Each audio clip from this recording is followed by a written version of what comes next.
જય જય ગરવી ગુજરાત. એકવાર જોરદાર તાળીઓ આપી દો આપણી ટીમને.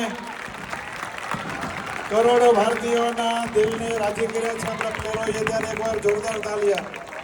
નીચે બેસી જાઓ.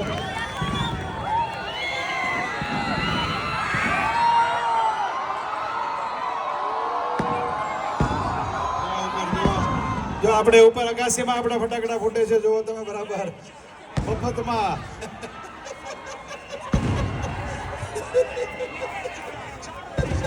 મફતમાં જો કઈ આપણે ભલે હળગાવીએ, બાજુવાળા છીએ. ખાસ બધાને સૂચના મહત્વની, પહેલા ઉપર જવાની જરૂર નથી, કોઈ ઉપર જવાની જરૂર નથી. પહેલા અહીંયા ધાણીનો પ્રસાદ જમી લેવાનો આ બાજુથી, પહેલી બાજુથી, પછી કોકો